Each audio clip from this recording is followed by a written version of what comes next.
educational resource, and it's just a basically curated all the information that we have access to on trauma and language disorders in children. And it's really not a lot of information within our field. You have to go out of the field to get a lot of this information. So I wanted to start from the beginning. Let's see.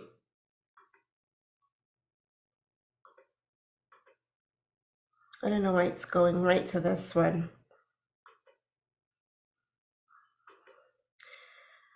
Okay.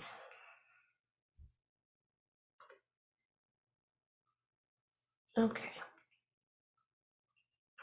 Is this what I want? No, I want the introduction. I'm sorry. Let's see if this will work. Okay.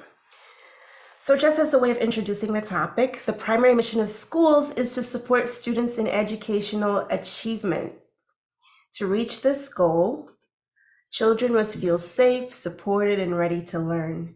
Children exposed to violence and trauma may not feel safe or ready to learn. Not only are individual children affected by traumatic experiences, but other students, the adults on campus, and the school community can be impacted by interacting or working with a child who has experienced trauma. Thus, as schools maintain their critical focus on education and achievement, they must also acknowledge that mental health and wellness are innately connected to student success in the classroom and to a thriving school environment.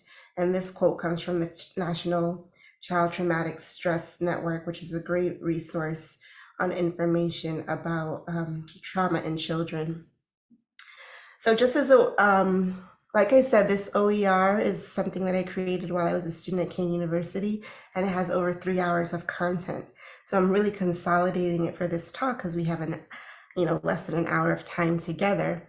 But this is one of the most recent articles published in our journals on trauma in children. And it basically is entitled The Childhood Trauma and Attachment Gap in Speech Language Pathology.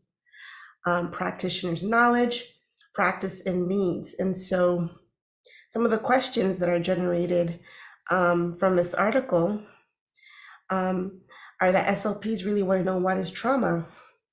And how does trauma affect communication development? How is knowledge of trauma relevant to speech language pathologists? And what are the behavioral profiles of children dealing with trauma? And what strategies can SLPs use to work effectively with at-risk students? These 3 articles that I've lifted here are great resources to read. I think if you guys express interest in this OER, you can send me your email and I'll send it to you, and you can go into further detail. Take your time and go through it at your leisure. But so this was just a statement on the rationale of why we need to do this work. And so some of these questions, SLPs have lots of gaps in their knowledge about trauma, but it's also more relevant now because we're coming out of the pandemic, and children had a lot of impacts related to the pandemic. Where I work, we had a lot of students. I work in a high school.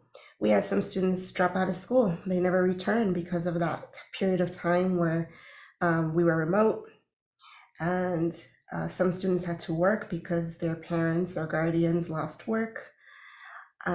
So kids ended up picking up a lot of the stressors in their family. And of course, some had exposures to violence or maltreatment. If their parents or other people in the family started abusing substance as a coping strategy. So we saw a lot of trauma ratchet up in families during the pandemic, and people are still dealing with the sequela of all of that. What we know is that speech language pathologists play an important role in the lives of children experiencing adversity and trauma. We are mandated reporters. If you're working in the school system, you're working with children. As communication specialists, we work to strengthen child and caregiver interactions and attachment, which, by the way, is a protective factor for children experiencing trauma. So children are protected in safe psychologically and physically safe relationships with adults. And so we strengthen those relationships because we give the child skills, we help the family develop those skills, especially through preschool and early intervention in elementary years. Through the improvement of social emotional, we work on social emotional skills, executive function, and communication skills. And further, our knowledge of trauma-informed approaches could provide families and children with relational tools for managing instead of escalating a student's dysregulated behavior. There's nothing like dysregulated behavior to really put adults at their wits' end, and that can be a stressor for us working in schools. It could be a stressor for parents. But with a trauma-informed approach, when you learn how to handle dysregulation, it helps you yourself and it can help families. So the objectives of this little talk in OER are to help participants understand the widespread impact of trauma and understand potential paths for recovery, to understand how trauma impacts language development and educational achievement, to help participants recognize the signs and symptoms of trauma in clients, families, staff, and others involved within the educational system, and to be able to apply trauma-informed educational practices to at-risk students. And finally, as a result of this activity, participants would be able to contrast trauma-informed educational practices with practices that are re-traumatizing. So some vocabulary that will come up in this presentation are adverse childhood experiences, complex trauma, individual discrimination, inflammation, epigenetics, re-traumatization, structural discrimination, toxic stress, trauma, and trauma-informed care. And that's just in alphabetical order, not in the order of, exposure within this topic. And some good materials available to us through your ASHA membership that you can read on trauma. All right, so let's look at childhood trauma's impact on language development, educational achievement, and adult health. Okay, so this is a little vocabulary activity. I'm going to come out of the screen sharing because it's a little bit presentation mode because it's a little bit distorted. So let's look here. All right, so the question is, what are adverse childhood experiences? And the quick definition is that adverse childhood experiences, or ACEs, mean potentially traumatic events in childhood, which is prior to age of 18, such as neglect and experiencing or witnessing violence. ACEs can negatively impact physical, mental, emotional, and behavioral development. ACEs can also have lasting effects on health, well-being, and prosperity well into adulthood. So let's do a quick test of our vocabulary. So I'll be watching the chat. So these are your 4 choices. The choices are trauma, complex trauma, re-traumatization, and trauma-informed care. So the question is, you kind of have to match the vocabulary. So if I read this one, you tell me which of the vocabulary on the left you think it is. So realizing the widespread impact of trauma and understanding potential paths for recovery, recognizing the signs and symptoms of trauma in clients, families, staff, and others involved within a system, responding by fully integrating knowledge about trauma into policies, procedures, and practices, and actively resisting re-traumatization. So put your choices in that chat. What do you think it is? Trauma, complex trauma, re-traumatization, or trauma-informed care? And the survey says, you got it, trauma-informed care. Oops, I clicked the wrong one. After all of that, you guys definitely got it. Okay. The process of re-experiencing traumatic stress as a result of a current situation that mirrors or replicates in some ways the prior traumatic experiences, examples, specific smells or other sensory input, interactions with others, responses to one's surroundings or interpersonal contexts, such as feeling emotionally or physically trapped. Which one do you think this one is? Trauma, complex trauma, or re-traumatization? And I'm getting re-traumatization, and you would be correct. All right.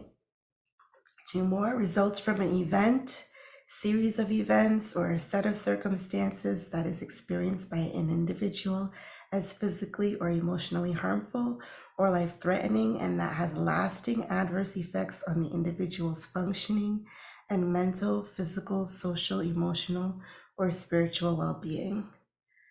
What do you think this one is? It's resulting from an event, series of events, or a set that can be physically or emotionally. The answer is trauma. You got it. And so complex trauma, which we're really concerned with going forward from this point, is the pervasive impact, including developmental consequences of exposure to multiple or prolonged traumatic events.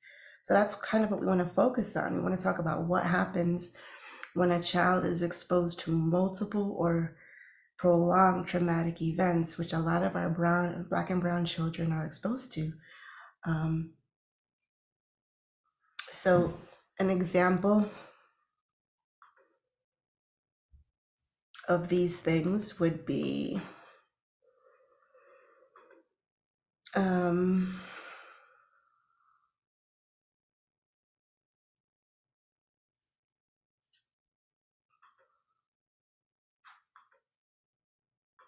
okay.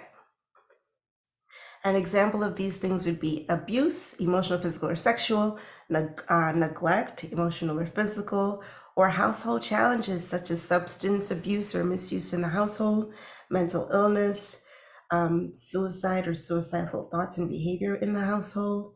Even divorce or separation can be potentially traumatic for a child.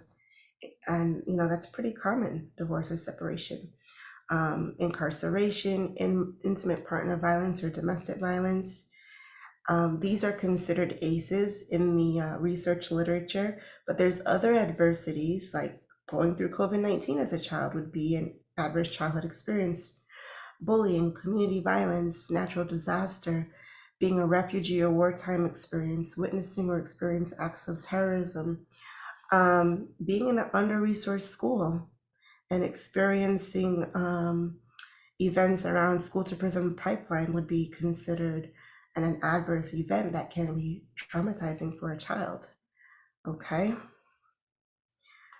And how common is it? So when adults are asked to report on adverse experiences in childhood, most adults say they've experienced at least one. Okay. And then you have close to 20% saying they've experienced 4 or more.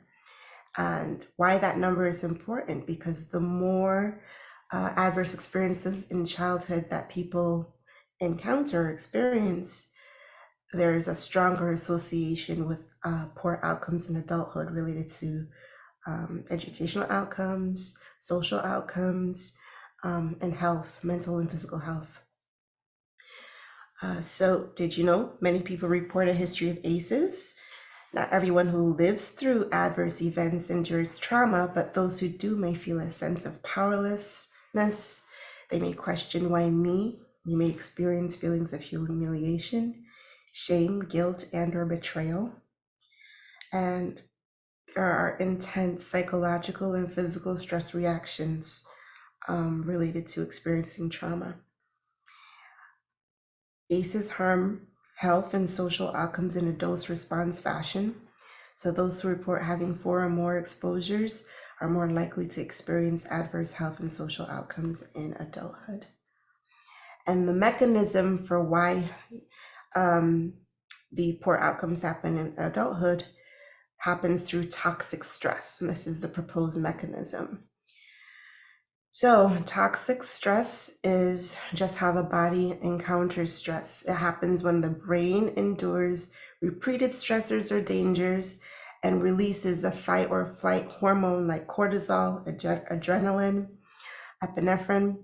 This internal alarm system increases the heart rate and blood pressure, respirations, and damages the digestive and immune system. So this is what gears children up. And when children are constantly geared up, the toxic stress can disrupt organ, tissue, and brain development. And over time, this can limit a person's ability to process information. So think about what that means for learning, make decisions, interact with others. Think about that, what that means for behavior, self-regulation, and regulate emotions.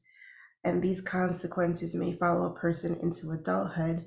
And what we'll find out, when you go deeper into this OER, is that it can be passed on epigenetically to your next generation if there's no interventions to boost resilience or protective factors are in place. Okay. So if that was the end of the story, it would be a very sad story.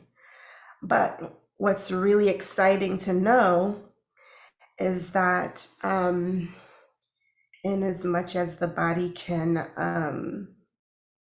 struggle, I'm kind of skipping through some of the more finer details because, like I said, there's a lot of content in this OER. And if you do want access to it, just shoot me your email and I'll send it to you. Is there a question in the chat? No, okay. So ACEs and toxic stress increase risk for disease, early death, and poor social outcomes. But we know from research that the interventions that SLPs provide children and families in the birth to 5 period are part of the system of supports that can buffer the effects of adversity and trauma. And that what SLPs do is, again, to build supportive relationships where children can heal through teaching the communication skills and the executive skills. Skipping over some of this content.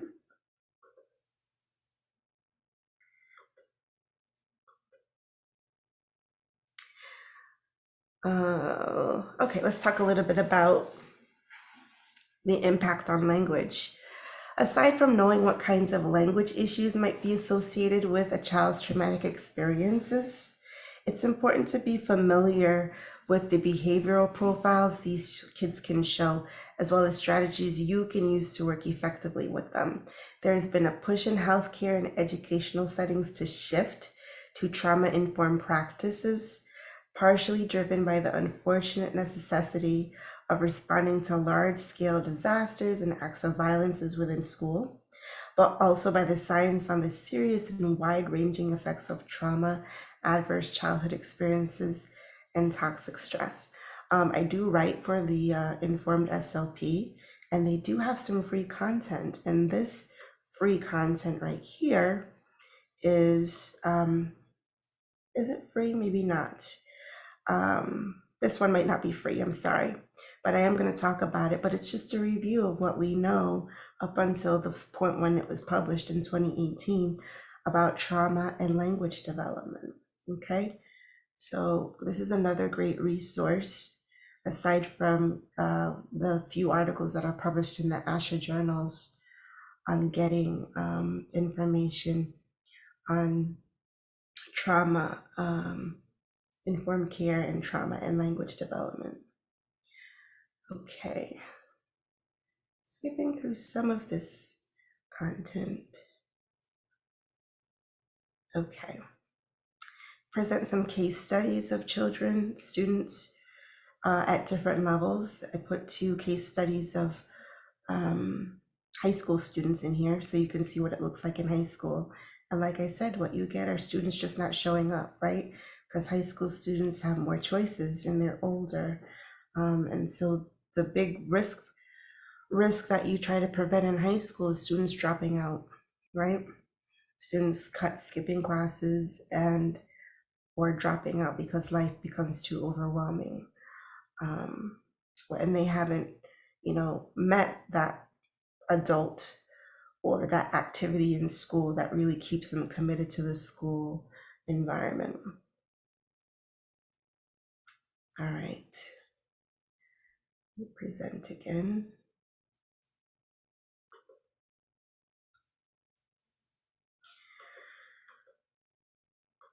Is there a question? I'm sorry, is there a question? No, okay. Oh, no. I don't see any in the chat. I just thought I heard someone coming in. Okay, so what is trauma-informed care? It's realizing the widespread impact of trauma and understanding potential paths for recovery. So we've talked about how just about everyone has experienced at least one traumatic thing. And the numbers that I've reported were pretty low. There's literature that says that traumatic experiences in childhood are even higher. That was reported in the original studies done at the late 90s and 2000s. It's recognizing the signs and symptoms of trauma in clients, families, and staff, and others involved within the system, and responding by fully integrating knowledge about trauma into policies, procedures, and practice. So there's definitely signs of trauma in language development, and really, it looks like DLD, looks like developmental language disorder.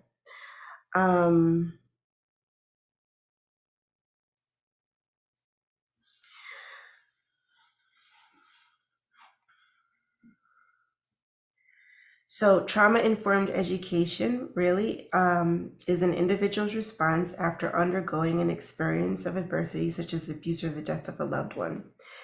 And a trauma response may include anxiety, emotional reactivity, or traumatic stress. Trauma-informed institutions, respect the dignity of all individuals touched by the institution. So this includes students, families, and staff. There is an understanding that we do not know what each individual has been through or what they're going through at the present moment. We also do not know when or if memories or past impacts will come up during the work or the school day. As such, workers within the institution approach their colleagues and students not by wondering, why did you do that? Or how could you do that? But by asking, what happened? Signals of care are demonstrated rather than extending harsh judgment and criticism, because it's the relationship, or the supportive relationship, that is healing to the people who have encountered trauma. So as SLPs, our training can often be very behaviorist, right? Punishment behavior, it deserves punishment or reward to extinguish a challenging behavior. But in a trauma-informed approach, you're not looking at a behaviorist approach, you're looking more at a relational approach to handle the challenging behavior or the dysregulation. You're using strategies like mindfulness, taking a break, helping to calm down, to help the child regulate. So the contrast between the demonstration of care rather than judgment or criticism is what keeps staff within a trauma-informed institution from re-traumatizing others. Educators who confront students with sarcasm or constant reminders of their past mistakes are maintaining a cycle of reactivity rather than helping the student to move to a place of calm from which they can work and interact appropriately with others. So when you're interacting with students who are demonstrating challenges with emotional regulation, our first thought should be calm and slow, because you want to pull that person out of a fight or flight response where they're geared up, and you want them to come into a rest and digest, calmer place where they're more able to process information or engage socially within a learning activity or a social activity at school. Educators should refrain from matching a student's intensity. People sometimes want to match energy because they don't want to lose the battle or the power struggle. But if the educator remains calm, they can help the student co-regulate and decrease their emotional intensity. Remaining calm in the presence of emotionally heightened situations is a challenge for everyone. It is even made more difficult if the educator is under stress. So, experiencing adversity or dealing with your own traumas without access to adequate self care is a serious challenge, you know. Educators who understand the power of co regulation, however, can help students who are elevated to return to emotional states where they are more available for learning.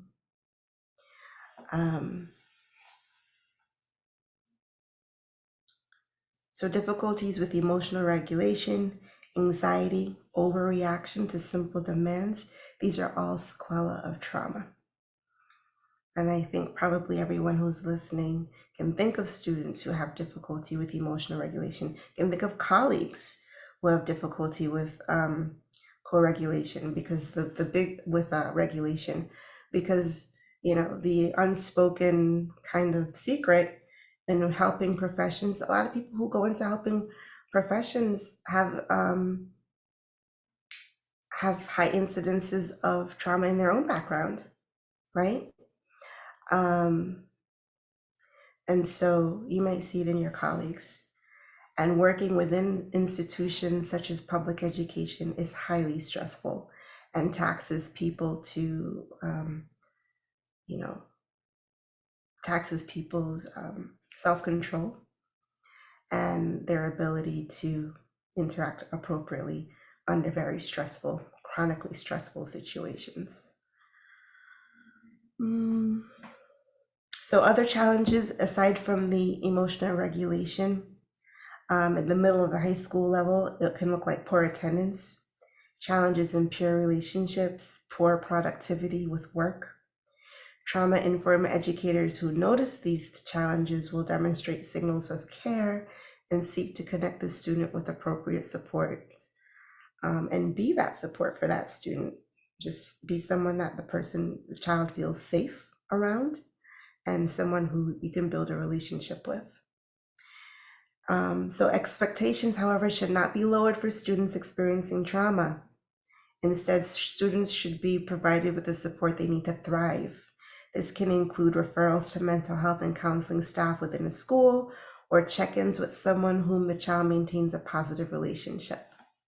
Supports may also include accommodations such as extended time to complete assignments or check-ins with an adult that the child trusts. All right. Trauma-informed education is primarily concerned with building strong relationships with students that signal care.